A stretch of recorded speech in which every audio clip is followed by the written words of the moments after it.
Start out by thanking everybody. I'm not going to start with any names or anything because there's too many people to thank for what has happened here tonight for JJ and Jackson. I'd like to give everyone that has helped this possible, give them a round of applause, please.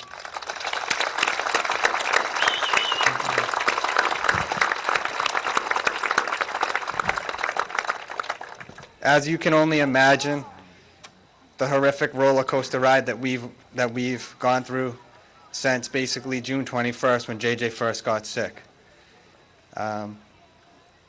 It's been an absolute nightmare from that day on June 21st when we thought that he just had your most basic cold or basic virus, which ended up turning deadly for him. During that time, I think we had a lot of eye openings, being at Children's Hospital for 3 weeks, and then in the past 4 months, as of the Thursday that 4 weeks as of Thursday that just passed. So it's been almost a little over 7 weeks, this roller coaster ride.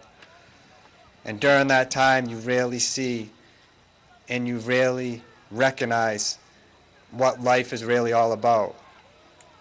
Tonight we're here.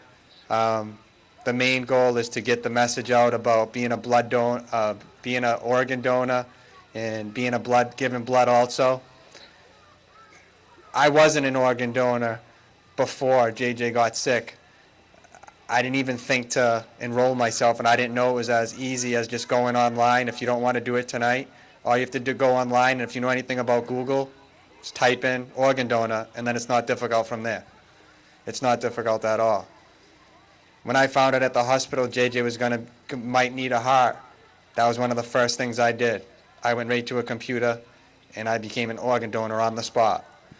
I never ever imagined anyone that I know might need a heart and I'm not an organ donor. And it was a reality check at that point. What am I doing? Like, what? I can go to a Patriots game and tailgate for 6 hours, but I can't take 30 seconds out of my life to be an organ donor. And that was a joke to me. And I think it was a joke to everyone else because I said that to everybody. We can spend more time doing the things in life that mean absolutely nothing, but we can't turn and give our son a kiss or daughter a kiss, or some people can't. Maybe you think you're too manly or whatever it might be. That's a joke to me also.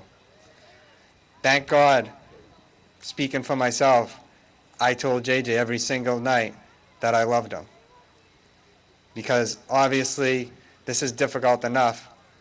If we had to live with the guilt, but speaking for myself, I'm not telling my son I loved him. I'm not hugging him when I had the chance. So as much as this is about donating organs and blood, which is obviously phenomenal, but it's also about just loving your family, putting your family first.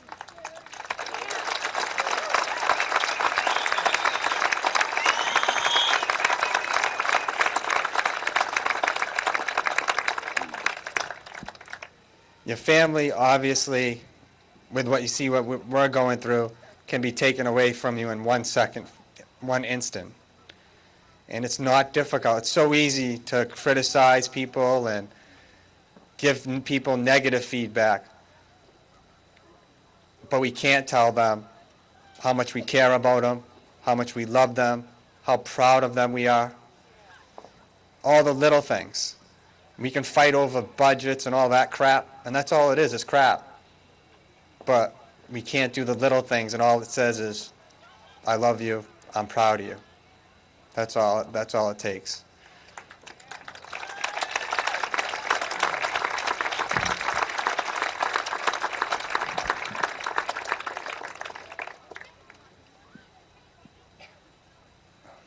So I'm just going to say one more thing, and then we can let the concert go on its way.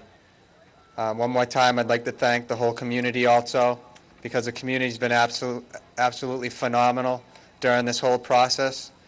It is obviously can't be easy, but if it could have been easier at all, our family, friends, loved ones in the community has made it as easy as it could be through this horrific 7 weeks, and then our road ahead, standing by one another, loving one another, caring for one another, And there's no doubt in my mind JJ's here.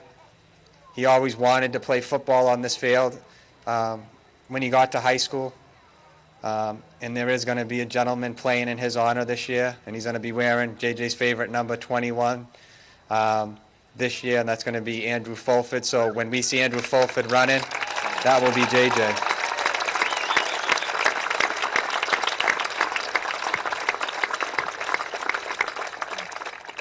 So we want to thank everyone tonight for coming. I'm speaking for all the family. We love all you guys and thank you. And we want to just close by, JJ always wanted his name chanted on Newell Stadium. And maybe physically he's not going to be able to strut down the 45, 50-yard line and strut into the end zone. But he will be here spiritually with us for the rest of our lives. And we want to chant his name just loud and proud, so he knows that his name will be chanted here, and he will be running with Andrew this year and the rest of the Gloucester teams. So on 3, we'll start chanting his name. 1, 2, 3. JJ, JJ, JJ, JJ, JJ, JJ, JJ, JJ.